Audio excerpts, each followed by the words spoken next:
Welcome to the Busy Signal. My name is Jim, and this is my retrostalgic 80s, 90s, and early 2000s podcast. This show aims to salute all the stuff from back in the day that is now extinct or quickly going that way. The TV landscape in the 1980s was quickly changing.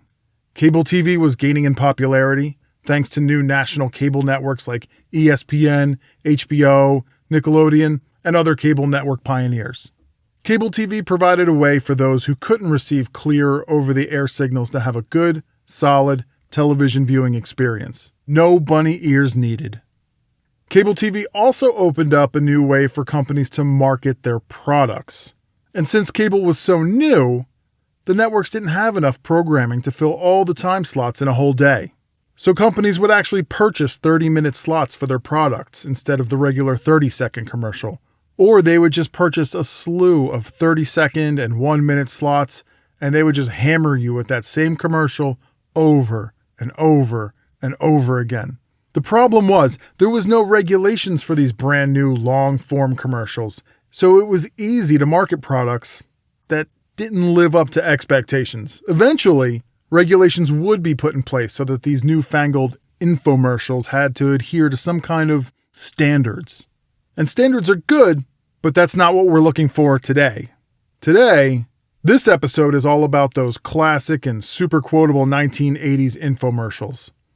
It really was like the Wild West of TV back then. And that's the thing. Some of the products in those infomercials were so wacky, and the claims made about them were so wild that sometimes infomercials were more entertaining than regular television programs. One thing we've come to expect from infomercials is the pitch. That hook that's going to make you say, oh, and all this for such a low price? I can't pass that up. One product in particular paved the way for all future infomercials. The Ginsu knife. The Ginsu knife had actually already been around for decades, but it was previously known as the Quick Cut knife, and it was rebranded in 1978.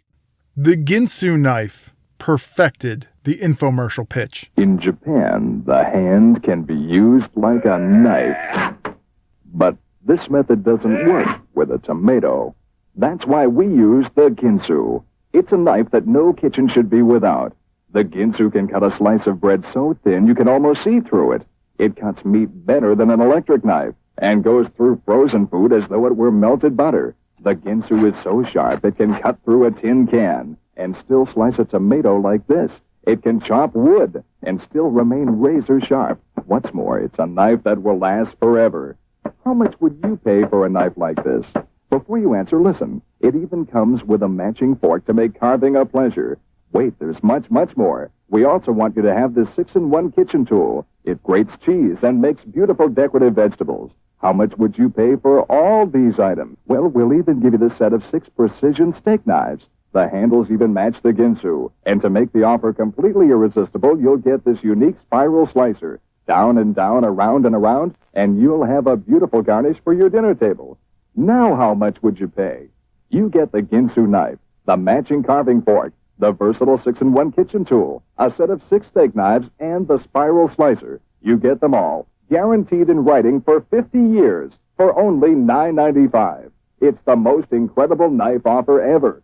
Here's how to order. That late 70s ad ran through right into the early 1980s, when Ginsu did it again in 1983 with the Ginsu 2. In Japan, the foot can split wood, but it can't split a watermelon. This is Ginsu 2, a complete set of knives like this Ginsu chef's knife.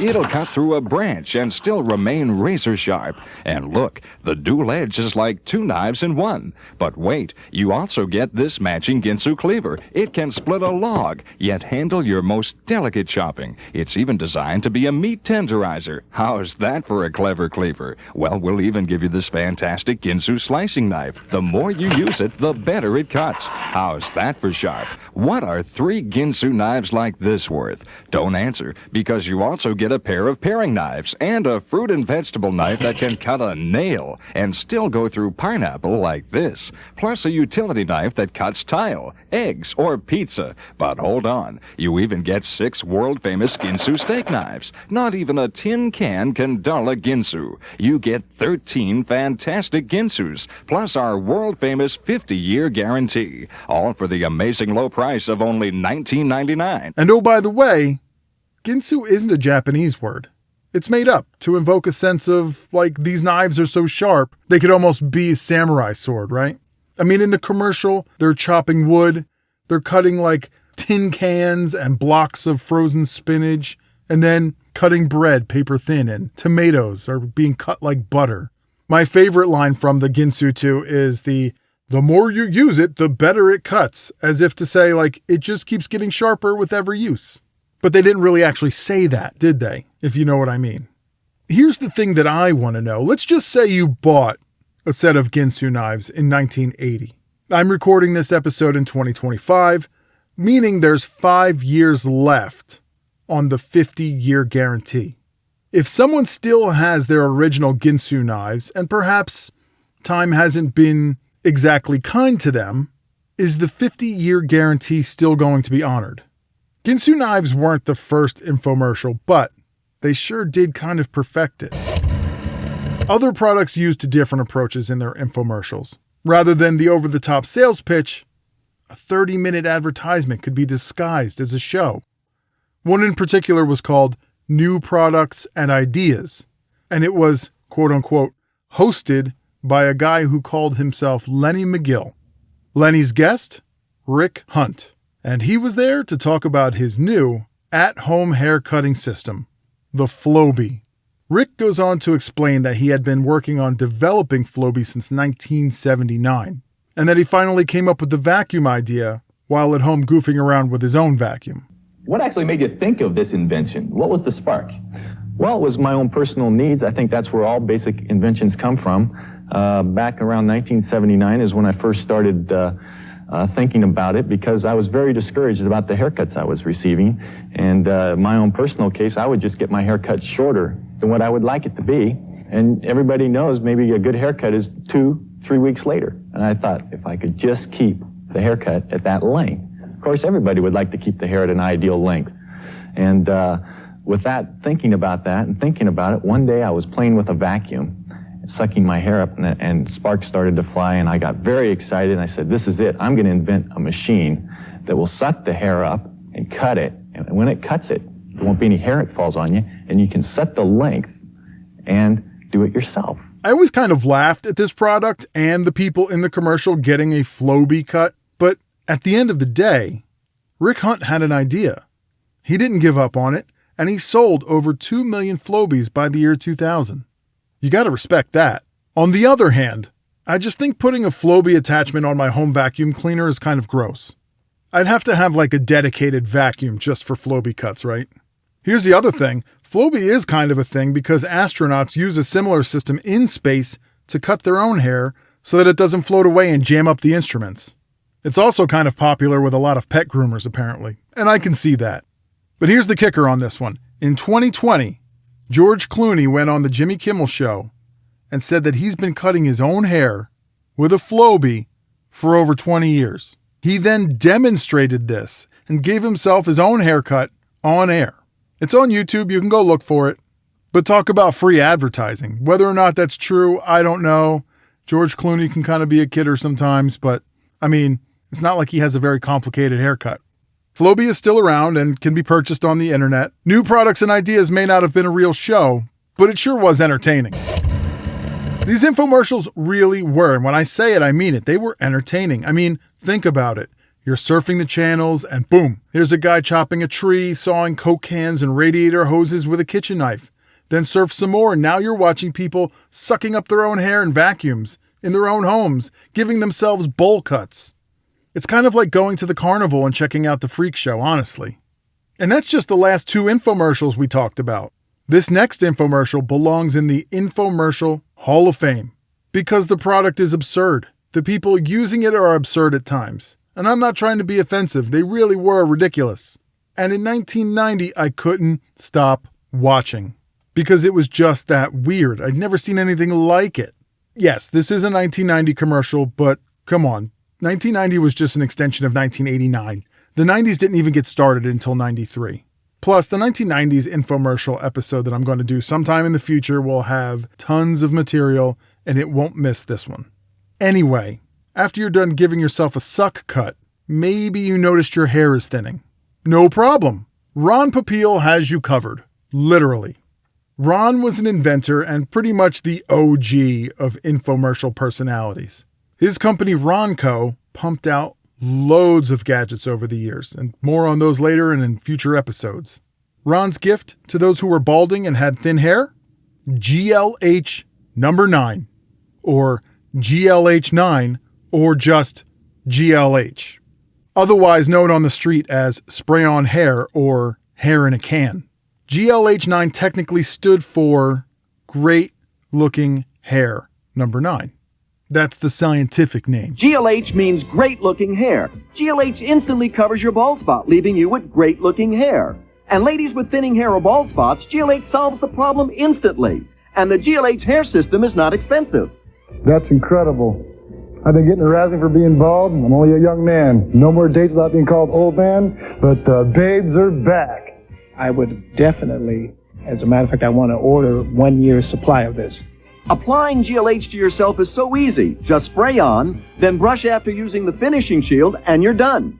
And with GLH, there's no problem with the rain. It's a phenomenal product. I highly recommend it. The club saved a lot of money. Oh, I started using GLH about 4 months ago after my barber told me I'd never grow any more hair. Hey, Emmett, look at me now. Order GLH now for only $39.92 and get the $15 trim comb free. Or send $39.92 plus S&H to Ronco, Box 4057, Beverly Hills, California. It's not spray paint. It sure looks like spray paint, honestly. But it's not. It's technically a liquid that contained powder particles that stick to your hair follicles on the scalp, and then it builds on itself to give the appearance of hair. I don't know, this just seemed too weird even for 1990. And me describing it isn't even enough to make you understand. This, you really have to see it to believe it. The testimonials and demonstrations in this classic infomercial alone were worth the price of admission. Do you remember GLH? Okay, so let's take a step back. GLH hasn't been invented yet, and you do have thinning hair. What do? Chances are you'd stumble across another infomercial hair replacement system, the Hair Club for Men. This infomercial played constantly, in long and short form, starting in 1982. It basically promises to give you your own hair back. But to learn how, you had to call their toll-free number and get a booklet of information. The commercial just featured tons of before and after pictures of bald guys who were no longer bald, and then their testimonials about how they're not bald anymore. The Hair Club for Men commercial wasn't really exciting. It wasn't particularly interesting. It wasn't anything that we hadn't seen before. Male pattern baldness has been a problem since day one, so this was just another thing that promised to give you your hair back. This was not anything new. It was the ending. We were left with a bombshell that we didn't see coming. I'm going to play the commercial. Wait till the end. That's the best part. I'm Cy Sperling, president of Hair Club for Men. If you've ever thought about doing something about your thinning hair, then this important new booklet is something you should have. And I'll see that you get it free if you call our toll-free number. The booklet is an honest, straightforward discussion of all the hair replacement techniques, including, of course, our own exclusive strand-by-strand hair system. It covers the good and not so good points of toupees and wigs, weaves, the suture process, transplants, and a lot more. It's designed to give you the facts you need to make an intelligent choice about what's best for you. So to get your free copy, no charge, no strings, just call our toll-free number now, and I'll send you the booklet along with a full-color supplement showing before and after photos of real Hair Club clients. So call now for your free copy. And by the way, I'm not only the Hair Club president, but I'm also a client. He could have led with that, but he didn't. He saved that little nugget for the end, that he was not only the president, but a client, and shows it before and after. This dude has a mad, thick head of hair. That was a real pitch. And it was such a bombshell, and I really mean that, kind of tongue-in-cheek but kind of not, because it was parodied all over the place after that. You know, I'm not just the president, I'm also a client. I mean, things made fun of that left and right. It was worked into shows, comedy routines, you name it. This one is definitely in the conversation for Infomercial Hall of Fame. This wouldn't be a proper infomercial episode without a health or fitness gadget. 1980. The start of the raddest decade. Before jazzercise, before sweating to the oldies, before spin classes, and before buns of steel, there was the sauna suit. This infomercial was just weird and kind of gave me the ick.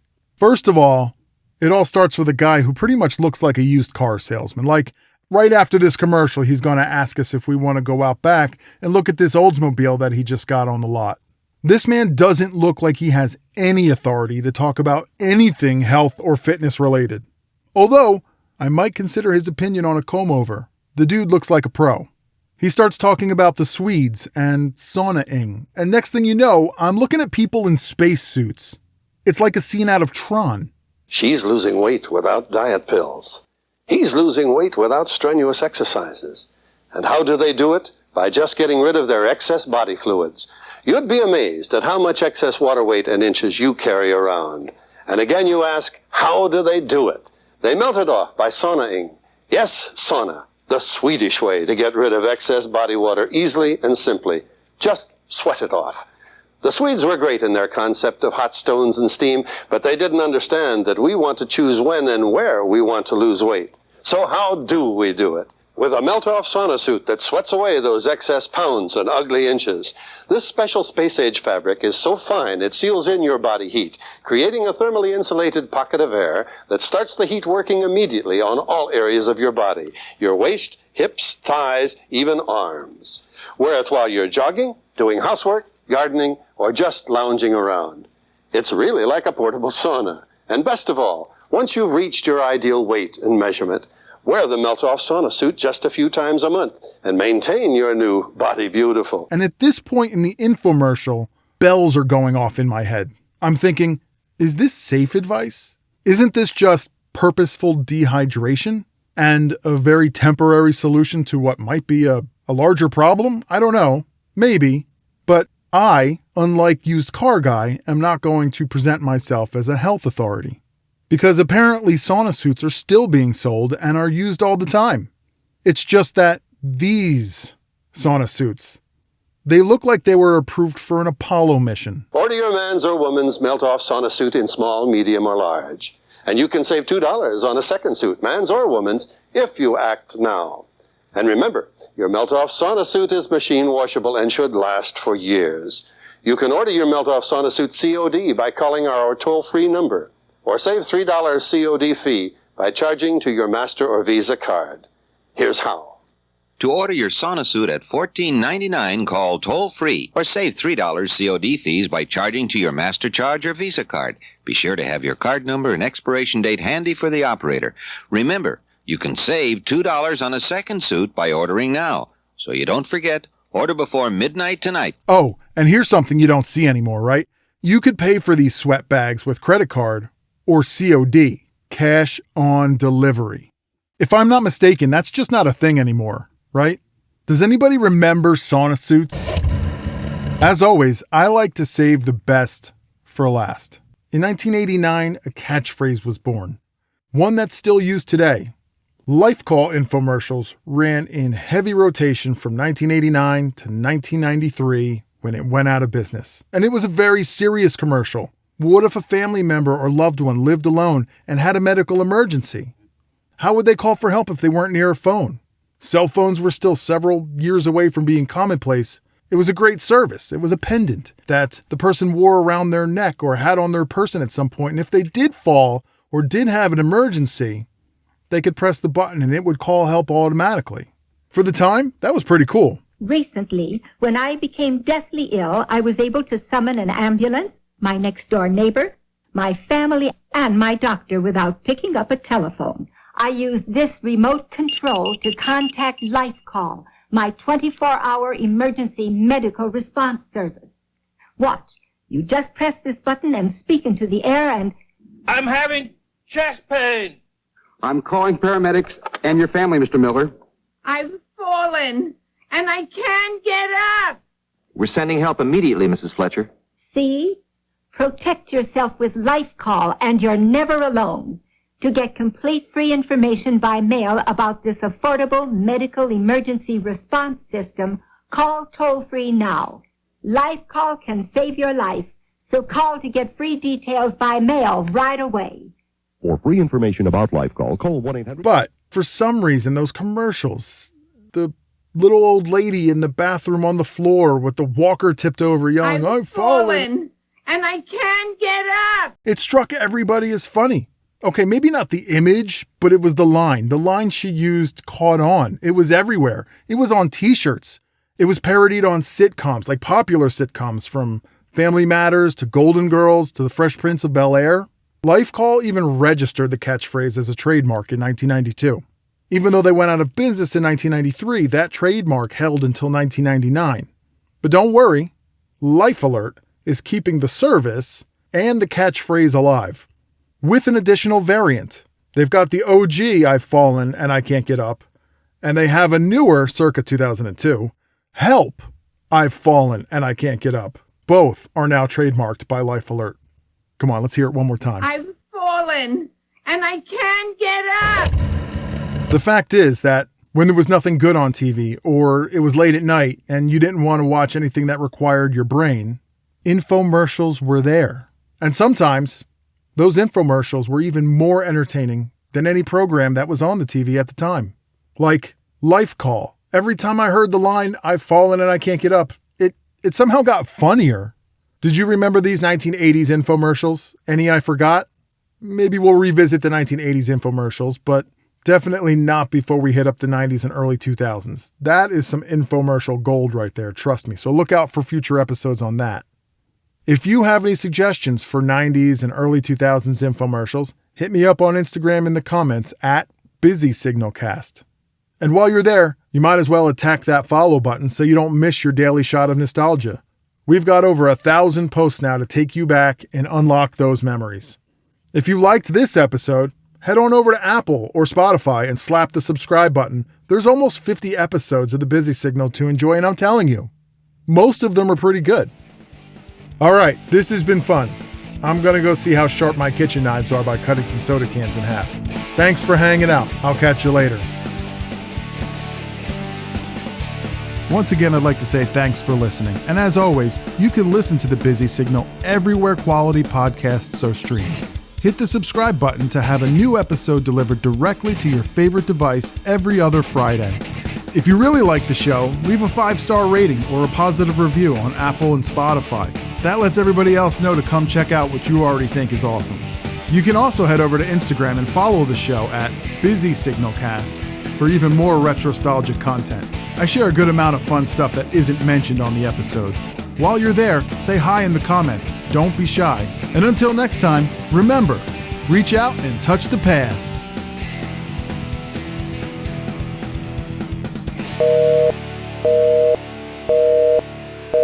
But the babes are back.